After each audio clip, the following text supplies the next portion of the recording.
Graça e paz, meus queridos irmãos. Estou muito feliz de poder estar participando novamente, de mais um estudo bíblico aqui com os irmãos da Primeira Igreja Batista de Jardim Maranguape.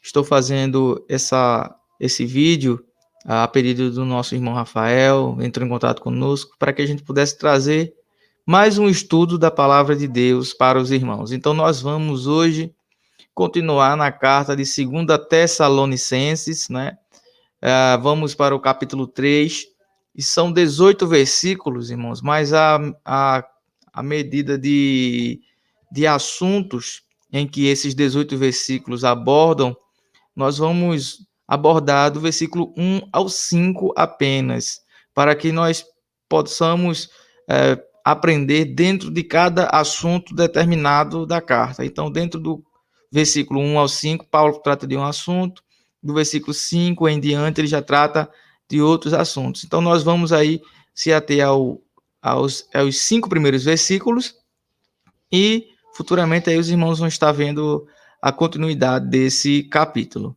Então, que Deus já possa abençoar cada um desde já. Eu me sinto honrado de poder estar trazendo mais esse estudo.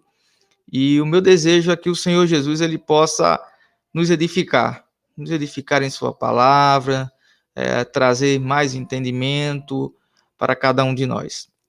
Vamos orar? Vamos pedir direcionamento a Deus antes da gente entrar, de fato, nesse estudo maravilhoso. Pai eterno, nosso Salvador, em nome de Jesus, nós te pedimos, Senhor, que o Senhor possa estar nos direcionando, falando conosco, trazendo a tua palavra aos nossos corações, ó Deus, sendo com cada irmão, cada irmã da PIB Jardim Maranguape. Ó Deus, abençoa a tua igreja, esteja derramando graça sobre graça a cada dia, que elas possam caminhar cada vez mais firmes e fortes para o alvo, que é o Senhor Jesus Cristo. Senhor, fala conosco, que a tua palavra possa penetrar profundamente em nosso coração, mudando a cada dia o nosso ser, nos fazendo ser parecidos cada vez mais com Jesus, o teu Filho amado. Obrigado, Senhor, esteja nos abençoando em tudo, em nome de Jesus Cristo. Amém.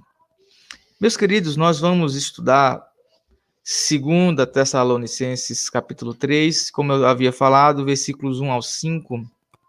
Então, os irmãos, com certeza, vão ser edificados, como eu também sou edificado em estudar essa palavra, né? E como nós havíamos comentado no capítulo 1, né? Tessalônica foi uma igreja que passou por diversos tipos diferentes de perseguição.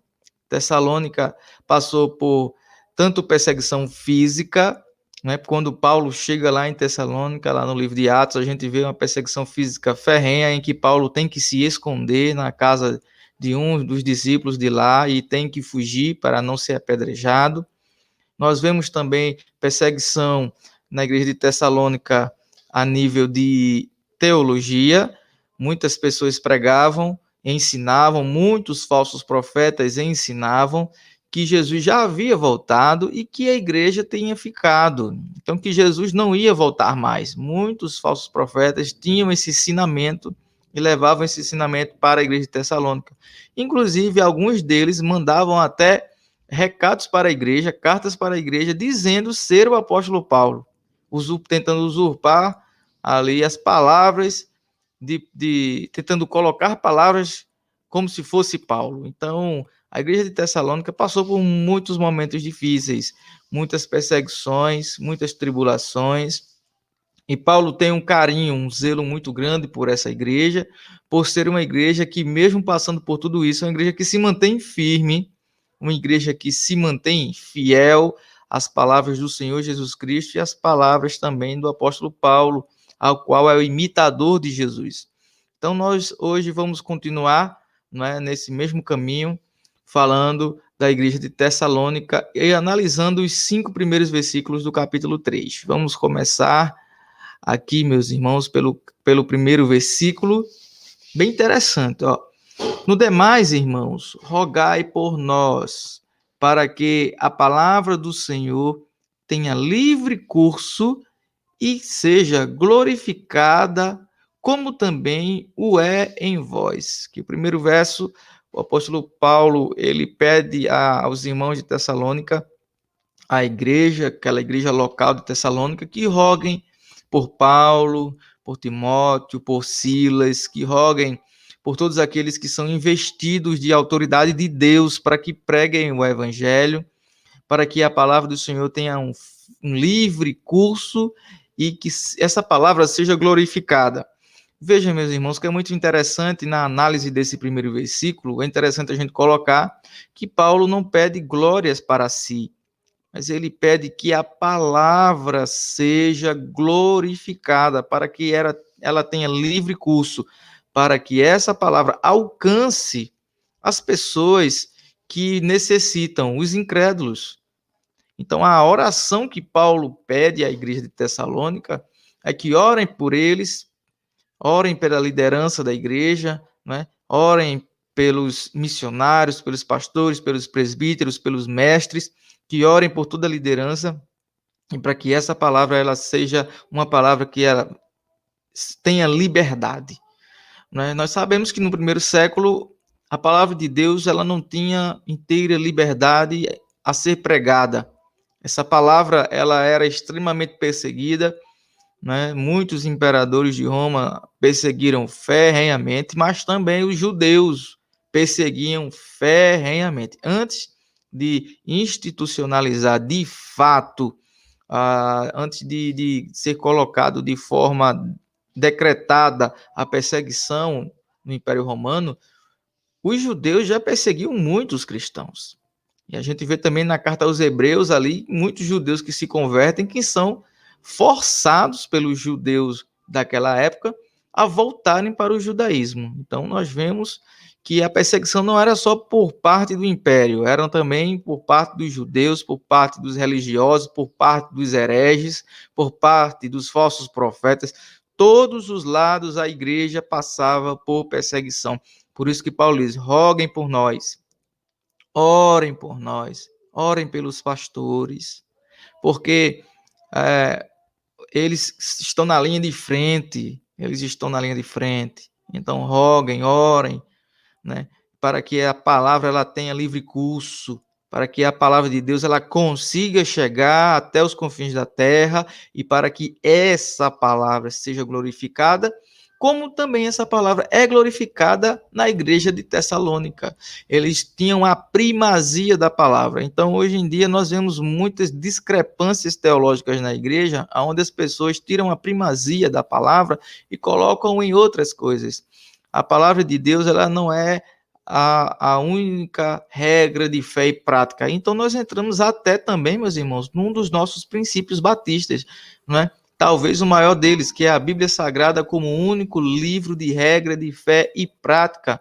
Então, quando nós entramos neste princípio, nós vemos ele muito bem pautado na Escritura Sagrada. Né? Então, a palavra de Deus é que tem que ser glorificada, não é o pregador, não é o pastor, não é o grupo de louvor, não são os líderes, apesar de que nós temos que sempre orar por eles e ajudá-los, não só em oração, mas também na prática, mas é para que a palavra seja glorificada. Eu trouxe também aqui uma pequena análise desse primeiro versículo, para a gente dar uma olhada aqui. A oração pela liderança espiritual é um dos pontos que Paulo pede, Paulo roga aos irmãos, e para que a palavra alcance os incrédulos e para que essa palavra seja glorificada. Nós tiramos essas 3 lições básicas dentro desse primeiro versículo. Orem pela sua liderança, igreja. Ame a sua liderança, não só também de oração, mas não só com a oração, mas também com as atitudes de amar a sua liderança. Não é porque ela está na linha de frente, ela está sofrendo ali os dados inflamáveis do inimigo, porque ela está na frente. Então, ela precisa estar revestida de oração. Certa vez perguntaram ao príncipe dos pregadores, Charles Spurgeon, como era, o porquê que o ministério dele era tão bem sucedido. Charles Spurgeon, ele foi o maior pregador do século XVII, foi um avivalista, um crente da igreja batista, um pastor batista convicto, que foi um dos que mais ganhou almas para Jesus. Spurgeon até hoje tem milhares de livros publicados e que edificam muitos batistas e muitos crentes em todo o mundo. E a resposta de Spurgeon foi a seguinte: debaixo desse altar existe uma sala, e nessa sala nós temos 20 crentes que sabem orar. E eu só não estou lá porque eu estou aqui pregando. Então, o poder que havia na pregação de Spurgeon era reflexo da oração de alguns irmãos que faziam parte da igreja, que ficavam no subterrâneo da igreja, numa sala que ficava exatamente embaixo do altar, e enquanto Spurgeon pregava, aqueles 20 irmãos ficavam orando incessantemente para que aquela palavra alcançasse o coração das pessoas. Veja que coisa tremenda. Então, a oração, ela é extremamente importante na vida da liderança, na vida da igreja, né? E orando para que a palavra alcance os incrédulos e seja glorificada. Essa é a primeira análise do primeiro versículo. Nosso segundo versículo, meus irmãos, que nós vemos aqui, 2 Tessalonicenses capítulo 3, nós vemos a Bíblia, Paulo dizendo assim: e para que sejamos livres de homens dissolutos e maus, porque a fé não é de todos. Olha, Paulo pede oração, além do que foi falado no versículo 1, ele pede a oração para que ele seja livre dos homens maus. Muitos homens maus perseguiam a igreja. E o próprio apóstolo Paulo foi um desses homens. A Bíblia vai dizer que as vestes de Estevão foram depositadas aos pés do apóstolo Paulo. Então, ele mandou matar muita gente. O sangue dos inocentes estava sujando as mãos do apóstolo Paulo. E agora, os maus estavam perseguindo, né, aqueles homens que queriam ver o seu fim. Então, ele estava pedindo oração. Meus irmãos, orem para que a gente seja livre desses homens, esses homens maus, esses homens que querem ver a destruição da igreja. Essa segunda carta foi escrita mais ou menos no ano 50 ou 51, depois da ressurreição de Cristo. E no ano 67, poucos anos depois, cerca de 16 anos depois, veio a primeira perseguição oficial da igreja, que foi a mandado de Nero, que foi exatamente Nero quem mandou matar o apóstolo Paulo degolado. Também Nero mandou matar Pedro crucificado. É interessante também a gente compreender que não foi Nero quem mandou crucificar Pedro de cabeça para baixo. Foi o próprio apóstolo Pedro, na época em que se sentiu indigno de morrer como Jesus morreu. E com a sua convicção tremenda de quem ele servia, ele pediu para que o fosse colocado de cabeça para baixo. Então, a convicção do apóstolo Pedro foi tremenda ali, no momento do seu martírio, né? E por isso que o apóstolo Paulo, ele já havia pedindo antes, cerca de 16 anos antes do seu martírio, do martírio de Pedro, o apóstolo Paulo estava pedindo: orem, porque homens maus estão querendo nos matar, estão nos perseguindo, né? Então, a igreja precisava estar sempre orando, não só para que eles fossem livres, não só para que os apóstolos tivessem livramento, mas para que, no momento da sua morte, os apóstolos morressem de forma digna, morressem sem negar ao Senhor Jesus, que foi o caso do apóstolo Paulo. Algumas das lições do versículo de número 2, nós teríamos aqui, por livramento, principalmente dos homens maus que não seguem a fé. Homens que perseguiam a fé. Esse é o principal motivo das orações que o apóstolo Paulo pede no segundo versículo. Terceiro versículo de 2 Tessalonicenses capítulo 3, nós vemos o seguinte, meus irmãos: mas fiel é o Senhor, que vos confirmará e guardará do maligno. Ele está dizendo, olha, vocês têm que orar pela liderança, vocês têm que orar para que a palavra chegue até os incrédulos, vocês têm que orar para que a palavra seja glorificada, como essa palavra está sendo glorificada em vós, nos crentes, essa palavra também tem que ser glorificada nos descrentes, eles têm que ver que essa palavra é verdadeira e se converter a Cristo. E também vocês têm que orar para que nós possamos ser livres dos homens maus, dos perseguidores, mas mesmo passando por tudo isso, saibam, fiel é o Senhor. ele vos confirmará e guardará vocês do maligno. Veja que coisa tremenda, meus irmãos. Eu gostaria de ler essa passagem em outra versão, na Almeida Revista e Atualizada. Ele diz assim: todavia o Senhor é fiel e vos confirmará e guardará do maligno, né? Exatamente da mesma forma como está aqui nessa versão. Mas no versículo 4, essa versão ela modifica um pouco, que a gente vai ler ela daqui a pouco. Mas no versículo 3 a gente vê Paulo dizendo: olha, o Senhor é fiel. Não se preocupem com as perseguições, não se preocupem com tudo isso que vocês estão passando. Saibam que Deus vos confirmará. Ou seja, que Deus vai confirmar a fé de vocês. Ele vai estar mostrando a vocês que essa fé de vocês é verdadeira, ela é genuína. Vocês serão salvos em Cristo Jesus. Continue nessa fé. E Ele guardará vocês do maligno. Deus é quem nos guarda. Deus é quem nos livra.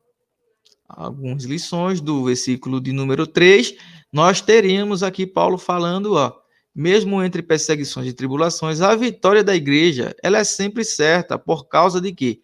Por causa da fidelidade de Deus. Ele nos confirma e ele nos guarda do maligno. Amém, meus queridos? Espero que os irmãos estejam compreendendo direitinho. Cada versículo desse é extremamente importante para a gente compreender de fato a Escritura. O versículo 4, meus amados, ele diz, Paulo continua ensinando a igreja de Tessalônica da seguinte forma: e confiamos quanto a vós no Senhor, que não só fazeis como fareis o que vos mandamos. Agora sim, na versão Revista e Atualizada, a Bíblia diz assim, nós também temos confiança em vós no Senhor, de que não só estás praticando as coisas que vos ordenamos, como também continuareis a fazê-las. Veja aqui como essa versão ela já está um pouco mais completa. A Bíblia diz que Paulo confiava naquela igreja, né? Eles tinham confiança plena naquela igreja, no Senhor, de que eles não só estão praticando as coisas que Paulo ordenou e os apóstolos ordenaram, mas, além disso, eles iriam continuar praticando até o final da sua carreira cristã. Então, veja, a confiança do apóstolo Paulo naquela igreja em Jesus Cristo era muito grande. E ele estava dizendo, olha, nós confiamos que vocês estão praticando essa palavra, mas vocês não vão só ficar praticando ela agora. Vocês têm que praticá-la até o final da sua caminhada cristã. Então, meus irmãos, nós temos que ter essa convicção de que a nossa fé deve ser a mesma, tanto hoje como até o momento do final da nossa caminhada. Algumas aplicações do versículo 4, nós vemos assim, Paulo confiava na igreja, que eles praticavam os ensinamentos de Paulo e também continuavam firmes neles até o fim da jornada. Paulo sabia que aqueles irmãos iriam conseguir suportar as aflições, suportar as tribulações até o fim. Vejam que todos os apóstolos,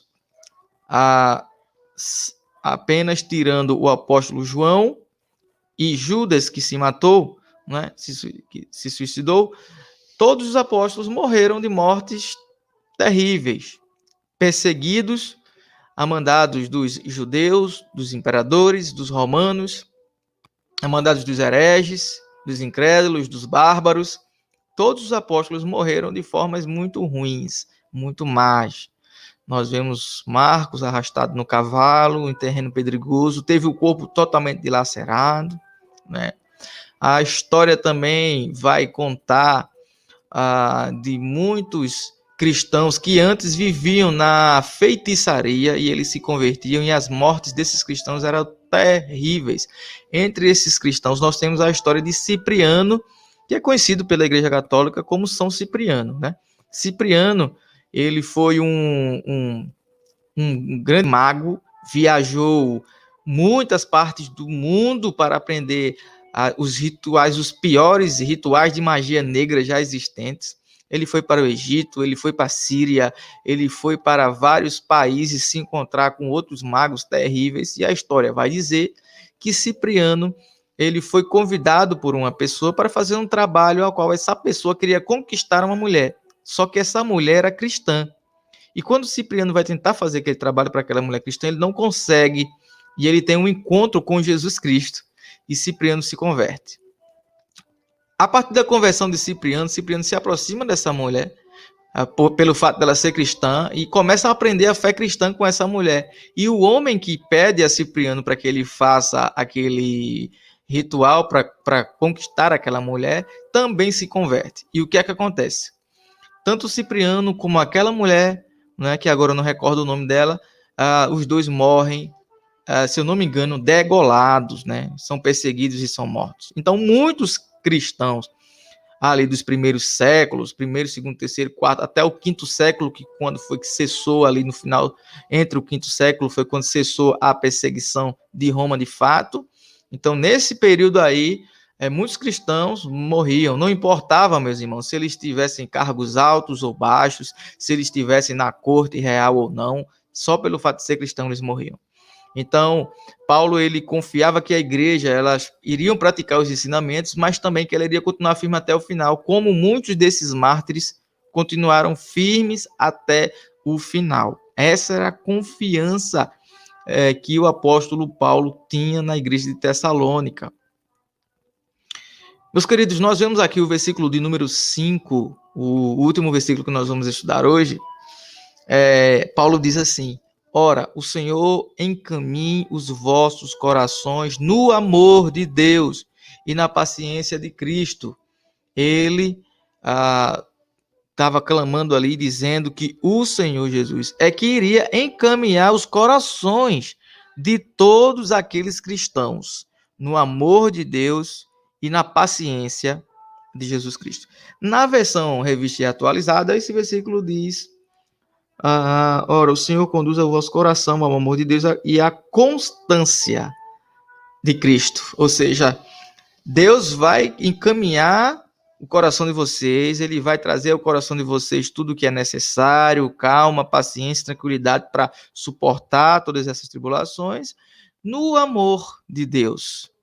O amor de Deus é quem dá ali todas as condições para que os irmãos possam passar por esses momentos difíceis na paciência que Jesus Cristo teve, né? Como Jesus morreu daquela forma banal, crucificado, sem dizer uma só palavra, como um cordeiro. Da mesma forma, Paulo está dizendo que nós também temos a capacidade de suportar e de vencer aí também todas essas perseguições, todas essas tribulações. Mais um ponto aqui para o versículo 5 é que Deus é quem encaminha os nossos corações e também nos mantém firmes na fé até a sua volta. Então, muitas pessoas acreditam hoje no meio cristão de que nós temos o poder de sustentar a nossa salvação em nós mesmos. Tá certo, meus irmãos? Isso é uma questão um pouco complicada. Por quê? Porque nós não somos bons. A Bíblia vai dizer que o pecado, ele habita em nós. Nós somos filhos da ira. Quando nós aceitamos Cristo, recebemos o Espírito Santo de Deus, esse Espírito de Deus é quem nos dá todas as condições de nos mantermos firmes na fé. Então, esse Espírito Santo é quem encaminha, né, os nossos corações, ele é quem mantém firme a fé viva em nós. É por isso que nós precisamos sempre estar nos alimentando da palavra de Deus. Não podemos entristecer esse Espírito Santo, porque é esse Espírito Santo que nos mantém firmes, é ele que nos mantém fiéis, é ele que nos mantém prontos para a vinda do Senhor Jesus Cristo, não nós mesmos. Nós fazemos nossa parte porque nós acreditamos também que o ser humano também faz parte dos planos de Deus e ele também tem plena responsabilidade como crente de buscar ao Espírito, e esse Espírito é quem vai dar em nós as condições de mantermos firmes. Então nós também temos que fazer nossa parte buscando, orando, nos mantendo firmes no Senhor Jesus Cristo até o dia da sua vinda. Então, meus irmãos, foi o estudo 2 Tessalonicenses, capítulo 3, verso de 1 ao 5. Que Deus possa te abençoar grandemente. Mais uma vez agradeço grandemente aos irmãos por estar nos convidando a trazer essa exposição da palavra de Deus e que Deus assim os abençoe grandemente em nome de Jesus.